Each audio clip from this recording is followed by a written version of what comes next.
प्यारे देशवासियों, नमस्कार। आज मैं वर्तमान राजनीति के बारे में, जो महाराष्ट्र में उथल पुथल हुआ है, उसके बारे में आप सबसे कुछ बात करना चाहूँगा। बहुत ज़रूरी बात करना चाहूँगा। ये मैं देखिए अपना खुद का भी अंदाज़ा एक आपको बता सकता हूँ कि ये सरकार बचा हुआ 2.5 साल कभी भी पूरा नहीं कर सकती है। ये मैं बिल्कुल दावे के साथ अपने पर्सनल एक्सपीरियंस के हिसाब से, जो इनकी मानसिकता है, जो इनके विचार रहे हैं, उसके हिसाब से मैं आपको बता रहा हूँ। ये नहीं चलेगी और इसका कुछ ना कुछ थोड़ा बहुत हल्का फुल्का अभी महसूस होने लगा है। अभी मैं आपको बताऊँ, पहली बात तो ये आपको सबको पता ही है ड्रामा कैसे शुरू हुआ है। ड्रामा शुरू हुआ है, ये एक्चुअली आज अचानक कहानी नहीं शुरू हुई है। कहानी शुरू हुई है अभी हाल में 2.5 साल के बाद में। बेशक शिवसेना के बागियों ने अपना एक्शन दिखाना शुरू किया है, लेकिन ये साजिश तो आज से 2.5 साल पहले शुरू हो गई थी। जिस दिन शिवसेना और बीजेपी की साझा गवर्नमेंट नहीं बन सकी, साझा सरकार नहीं बन सकी, उसी दिन से बीजेपी ने ये अपने आप से कमिटमेंट कर दिया था, ये कसम खाई थी कि हमने शिवसेना को ख़त्म करना है, इनसे बदला लेना है। हालांकि उस वक्त ये बीजेपी का कसूर था, शिवसेना का नहीं था, ऐसा उद्धव ठाकरे ने बताया था। उन्होंने कहा था कि चुनाव इन्होंने जब लड़ा है और ये कमिटमेंट हुआ था चुनाव से पहले कि 2.5 साल तक दोनों की सरकार चलेगी। 2.5 साल तक सीएम जो है वो उद्धव इसका शिवसेना का होगा, पहले 2.5 साल, और दूसरे 2.5 साल बीजेपी का होगा। ऐसा उद्धव ठाकरे ने कई बार बताया है, लेकिन बीजेपी इसके लिए मना कर रही है। इसके लिए अमित शाह मना कर रहे हैं। अभी मैं सच के, हालांकि इसमें तो कोई दो राय नहीं कि बीजेपी झूठ बोलने में सबसे ज़्यादा माहिर है। बीजेपी जितनी झूठ, यानी खुद गृह मंत्री और जो प्रधानमंत्री महोदय हैं आज के, इनसे ज़्यादा झूठ जो है ना देश में कोई बोल नहीं सकता है। मैं कोई किसी के ऊपर आरोप नहीं लगा रहा हूँ, जो देख रहे हैं मैं उसी के हिसाब से कह रहा हूँ। आप भी जानते हैं जितना झूठ आज हमारे जो दुर्भाग्य से गृह मंत्री और प्रधानमंत्री महोदय हैं, इनसे ज़्यादा झूठ आज तक देश में किसी ने ना बोला है और मुझे नहीं लगता आगे भी कोई बोल पाएगा। अब देखिए 2.5 साल पहले इनकी कोशिश शुरू हो गई थी कि कैसे न कैसे इसको तोड़ना है, सरकार को गिराना है और शिवसेना को भी ख़त्म करना है। ये क्योंकि बीजेपी के अंदर कभी भी पॉजिटिव सोच, सकारात्मक सोच से काम नहीं होता है, हमेशा नकारात्मक सोच से काम होता है। उनकी कोशिश यही रहती है कि हमने सामने वाले को तोड़ना है, चाहे उनके आदमी खरीदने पड़े, उनके विधायक या सांसद खरीदने पड़े। इनके पास पैसे की कमी नहीं है, आधी दौलत देश की इन्हीं के पास है। और ये देश का सबसे बड़ा दुर्भाग्य है, किसी राजनीतिक दल के पास इतना पैसा हो जाए जो देश की भी बोली लगा दे, देश की भी कीमत रख दे, संवैधानिक संस्थाओं की कीमत रख दे। इससे बड़ा दुर्भाग्य देश का कुछ हो नहीं सकता है। तो ये 2.5 साल पहले इन्होंने कोशिश शुरू की। धीरे धीरे धीरे चलते चलते बागियों को इन्होंने अपनी तरफ, अपने इशारे की तरफ इनको मोड़ा है, क्योंकि इनमें कई लोग भ्रष्टाचारी भी हैं जो बागी बन के गए हैं। इनमें ईडी, सीबीआई और इनकम टैक्स के छापे की इनको धमकियाँ दी गई हैं। तो वो लोग मजबूर हो गए बीजेपी की तरफ जाने के लिए, उनके सहयोग करने के लिए मजबूर हो गए। तो ये ड्रामा सब ने देखा आपने, उसके ऊपर मैं ज़्यादा डिटेल में बताने की ज़रूरत नहीं है।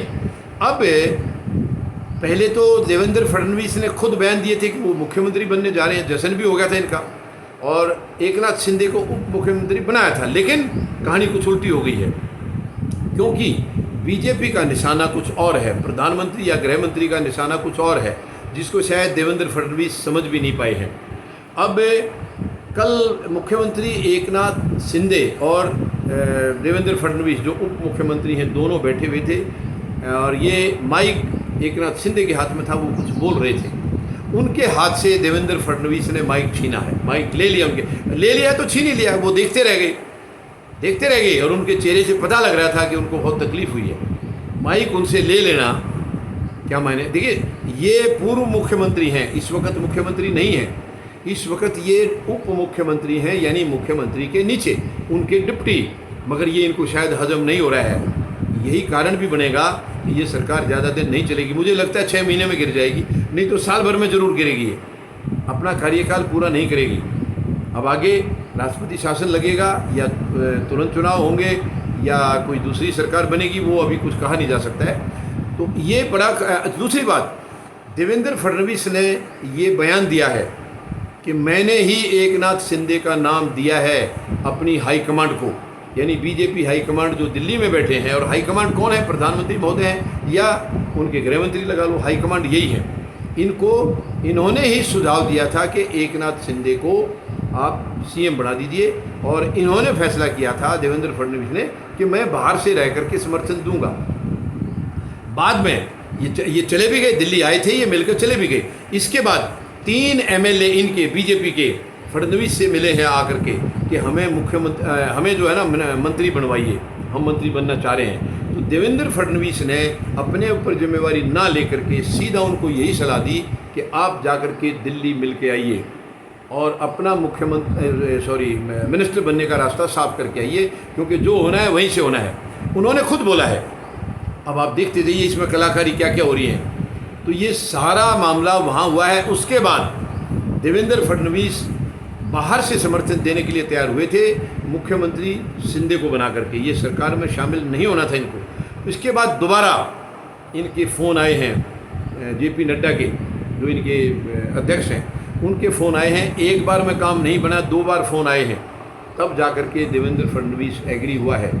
इनको बोला गया है कि ये हाईकमांड का डिसीजन है कि आप सरकार में शामिल हों, क्योंकि हमें सरकार के अंदर रह के ही जो कुछ सुधार करने वो अंदर रह के ही हम कर पाएंगे। आप शामिल हो जाएं, और केंद्रीय नेतृत्व का ये फैसला है कि आप उप मुख्यमंत्री का पद लें। और उस वक़्त इनकी आंखों से आंसू निकले थे। ये मैं सच्चाई बता रहा हूँ आपको, आप इनके सीन कहीं से मंगवा लीजिए, वीडियो वगैरह। इनकी आंखों से आंसू निकले थे, बड़े भारी मन से इन्होंने एक्सेप्ट किया है। तो ये बात इनके दिल से भी कभी नहीं जाएगी। पहली बात, इनको आज एक जूनियर के नीचे उप मुख्यमंत्री बन के रहना पड़ रहा है, ये भारी पड़ेगा, बीजेपी को भारी पड़ेगा। दूसरा, खुद देवेंद्र फडणवीस ने जो उससे माइक लिया है, तो ये क्योंकि एकनाथ शिंदे जूनियर हैं अलग बात है, मगर वो सीएम है इस वक्त, तो वो भी इसको अपनी मान सम्मान की बात ले सकते हैं। हाँ, एक वीक पॉइंट है कि इसमें आधे से ज़्यादा बागी जो हैं वो ईडी, सीबीआई या इनकम टैक्स का सामना कर रहे हैं, और वो बचने के लिए यहाँ पर आए हैं। ये भी एक दुर्भाग्य है। यानी आपको कानून से बचने के लिए गलत राजनीतिक सहारा अगर मिल जाए तो आप कानून से बच सकते हैं। यानी कानून की कोई ताकत नहीं है आपको छेड़ेगा, तो कानून कहाँ है? फिर कानून नाम की चीज़ है नहीं। लेकिन खैर, जो भी है, ये मैं आपको दावे के साथ कह सकता हूँ, ये सरकार कार्यकाल पूरा नहीं करेगी, क्योंकि इनका अभी से मनमुटाव शुरू हो गया है। वो अभी इमीडिएटली ये कोई रिएक्शन ना दिखाएं, इमीडिएटली कोई ऐसा एक्शन ना हो, क्योंकि एक बार विश्वास मत ले लिया गया है तो ये 6 महीने तो सरकार चलेगी। 6 महीने तक इसका कुछ नहीं बिगड़ेगा, 99% यही है। हाँ, सारे के सारे कल उखड़ इधर से छोड़ करके इधर आ जाता है ये बागी ग्रुप, वो एक अलग बात है। ये बागी ग्रुप खुद ही रिजाइन कर दे या बीजेपी इनसे समर्थन वापस कर ले तो सरकार गिर जाएगी। लेकिन वैसे अब हालात कई किस्म के सामने आ रहे हैं। ये कौन सा रूप धारण करेगी ये समय के गर्भ में है, लेकिन जो हालात हैं वो सामने दिखाई देने लग गए हैं। रिएक्शन जो है वो दिखाई देने लग गया है कि किस किस्म के हालात आगे आगे चलकर डेवलप होने हैं।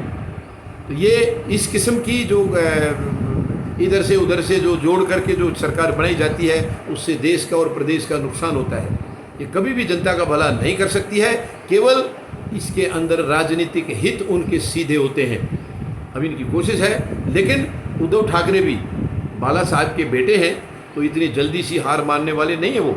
उन्होंने भी कई जो भावुक अपील जारी की हैं अपनी शिवसेना बचे हुए के लिए कि ये जो है बागी हैं और इनको बाला साहब के चरित्र के आसपास कहीं भी इनको नहीं रहने देना है। इनको बागियों को जो है अब आगे का रास्ता इनको खुद दिखाना है जनता ने। तो इस किस्म की बातें चल रही हैं। तो हो सकता है बागियों को आने वाले चुनाव में बहुत मुश्किल का सामना करना पड़ सकता है, क्योंकि इस तरीके से कोई भी नहीं करता है। यानी 55 में से 40 विधायक चले जाना ये बहुत बड़ी बात है। हालांकि इसमें कहीं ना कहीं सवालिया निशान उद्धव की नेतृत्व के ऊपर भी है कि वो क्यों भांप नहीं पाए इसको। इतना लंबा समय 2.5 साल से ये खिचड़ी पक रही थी, आखिरी माह के खिचड़ी में उफान आ गया, तो ये उद्धव ठाकरे को क्यों दिखाई नहीं दिया। खैर, फिलहाल मैं ये आपको ज़रूर दावे के साथ कह सकता हूँ, ये सरकार 2.5 साल पूरा नहीं करेगी। ये बीच में गिरेगी, 6 महीने में गिर जाए या साल में गिर जाए, और उसके बाद क्या नतीजा होगा वो समय बताएगा। लेकिन क्योंकि इनके अंदर दरार जो है वो आ गई है, ना तो देवेंद्र फडणवीस ज़्यादा समय तक बर्दाश्त करेगा और ना ही एकनाथ शिंदे करेगा, क्योंकि वो सीएम है, वो पूर्व सीएम है। तो इन्हीं का जो आपस का क्लैश है, हो सकता है यही इनका अलग होने का भी कारण बने।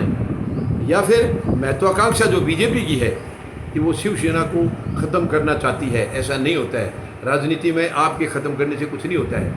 उनका अब शिवसेना बहुत पुरानी पार्टी है, उनका अपना आधार है। ये अलग बात है कि एमएलए चुने हुए थे सभी धोखा दे गए हैं, वो अलग बात है। चाहे वो नेतृत्व में कमी रही है, चाहे वो इनके अंदर कमी रही है, जो भी है वो हालात को समय रहते इन्होंने संभाला नहीं है।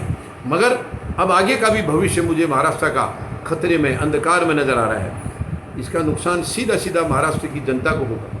इनको कुछ नहीं बिगड़ना। अभी सुन रहे हैं कोई कह रहा है कि 3,000 करोड़ रुपए खर्च किए गए हैं ये सरकार तोड़ने के लिए, कोई कह रहा है 5,000 करोड़ भी हैं। लेकिन खेल तो हुआ है, गेम तो हुआ है, और 5,000 करोड़ भी हुआ होगा तो कोई बड़ी बात नहीं है।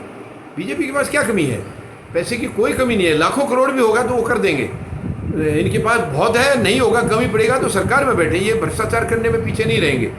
ये पिछली सरकार के भ्रष्टाचार के मजाक उड़ाते थे और भ्रष्टाचार में ये उनसे भी आगे हैं। रफाल का सौदा देश कभी हजम नहीं कर सकता है। रफाल का सौदा बहुत बड़ा भ्रष्टाचार है। तो ये कहाँ तक अपने आप को बचाएंगे? तो मैं ये दावे के साथ कह सकता हूँ कि ये एक बहुत बड़ा खेल खेला गया है, बहुत बड़ा खेला हुआ है, और ये खेला महाराष्ट्र की जनता के लिए बहुत बड़ा नुकसानदायक साबित होगा। इनकी राजनीतिक दुकानें चलेंगी, लेकिन जनता को इसका खामियाजा भुगतना पड़ेगा।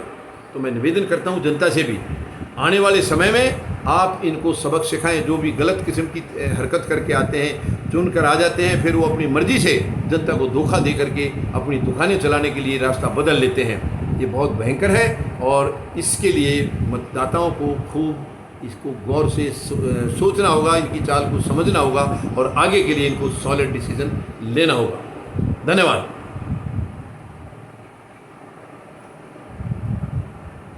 जय जवान,